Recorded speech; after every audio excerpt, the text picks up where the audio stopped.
अस्सलाम वालेकुम। वीडियो शुरू करने से पहले आप सबसे रिक्वेस्ट है कि अगर आपने अभी तक हमारा चैनल सब्सक्राइब नहीं किया तो पहले चलकर सब्सक्राइब का बटन दबाएं। कुछ ज़रूरी काम से आज शहर जाना था, इसलिए सुबह सवेरे ही बस स्टॉप पर पहुंच गया। मतलूबा बस आने में सिर्फ 5 मिनट बाकी थे और मैं शुक्र अदा करता सड़क किनारे खड़ा हो गया। दरअसल मेरे गांव से नज़दीकी कस्बा थोड़े वक्त की पैदल मुसाफत पर वाक़या था और सुबह सुबह शहर जाने वाली सिर्फ एक ही बस यहाँ से गुजरती थी, जो कि मुसाफिरों से खचाखच भरी होती थी। मैं भी पैदल सफ़र करके वक्त पर पहुँच चुका था, वरना बस निकल जाती तो दोपहर तक मज़ीद इंतज़ार करना पड़ता।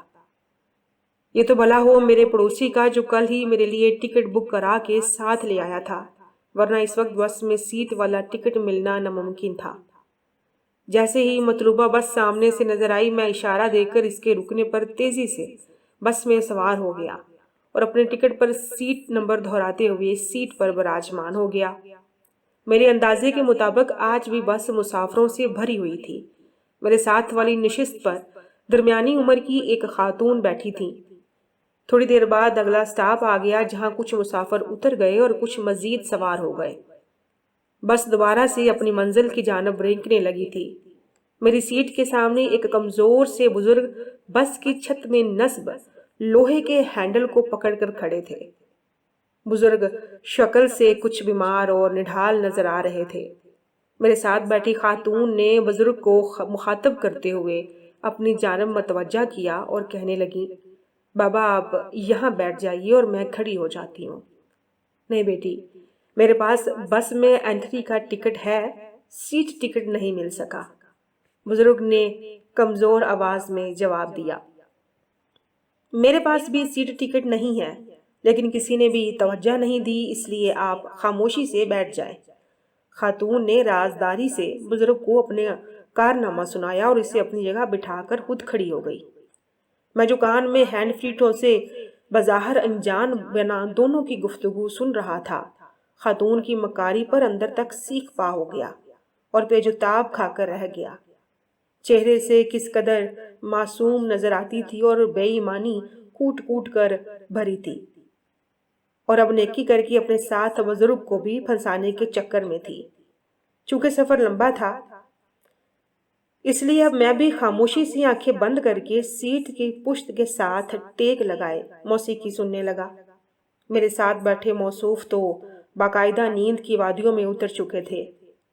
कुछ देर बाद टिकट चेकर सब लोगों के दरमियान रास्ता बनाता और टिकट चेक करता हमारे पास पहुंच आया था। मैंने अपनी जेब से टिकट निकाल कर चेक करवाया और अब खातून की तरफ देखने लगा, जो नहायत ही पुरसुकून अंदाज में अपना टिकट चेक करा रही थी। टिकट चेकर की आवाज से मजे से खराटे लेते बुजुर्ग की आंख भी खुल चुकी थी और अब वो भी इसे अपना टिकट जेब से निकालकर टिकट चेकर को थमा चुके थे। टिकट चेकर ने एक निगाह खातून के टिकट पर डाली और फिर बुजुर्ग का टिकट देखा तो इसकी आंखों में हैरानी और कुछ उलझन सी उतर आई थी, जिसे खातून ने फौरन ही बांप लिया था और आंखों ही आंखों में कोई इशारा किया। आप एक नहायत ही रहमदिल इंसान हैं, अल्लाह आपसे राजी हो। टिकट चेकर की आवाज बहुत मध्यम थी, लेकिन इसके अल्फाज मेरे कानों में पड़ चुके थे, जिसे सुनकर खातून के चेहरे पर इत्मीनान भरी मुस्कुराहट फैल गई, जबकि मेरे दिल पर मनो बोझ पड़ गया था। दरअसल एक कमजोर बुजुर्ग को जगह देने के लिए खातून ने झूठ बोला था और उसे अपनी जगह बिठा दिया था, जबकि खातून के टिकट पर सीट नंबर दर्ज था। बेटी, और कितना सफर बाकी है? बुजुर्ग के पूछने पर खातून ने अपनी कलाई पर बंधी हुई घड़ी पर निगाह डाली। 2 घंटे का मजीद सफर बाकी है। बेटी, तुम खड़ी खड़ी थक गई होगी, आप बैठ जाओ, मैं खड़ा होता हूँ, बुजुर्ग ने मुशफिकाना लहजे में कहा। नहीं बाबा, आप बूढ़े हैं, आप जल्दी थक जाएंगे, मैं तो अभी जवान हूँ, 2 घंटे का सफर आसानी से हो जाएगा, खातून ने जवाब देकर बुजुर्ग को मुतमिन कर दिया। बस तेजी से अपनी मंजिल की जानब चल पड़ी थी। मैं अब भी गुमसुम सा बैठा खातून के नेक नीति को सोच रहा था। جب 2 گھنٹے کے بعد بس اپنے آخری سٹاپ پر رک گئی اور سارے مسافر ایک ایک کر کے اترنے لگے، خاتون نے ایک نگاہ کھڑکی سے باہر شہر کی رونق اور چہل پہل پر ڈالتے ہوئے کھڑکی کے اوپر لگے سٹینڈ سے کچھ نکالا۔ یہ سٹینڈ بس میں مسافروں کے سامان رکھنے کے لیے لگائے جاتے ہیں۔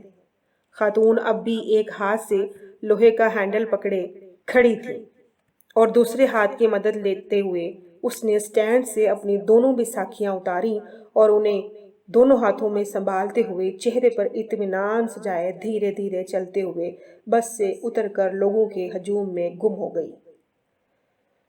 مجھ سمیت بس کے کئی مسافروں کو حیرت کا شدید جھٹکا لگا اور حیرت کی زیادتی سے پھیلتی ہوئی آنکھوں سے یہ ناقابل فراموش منظر دیکھ رہے تھے۔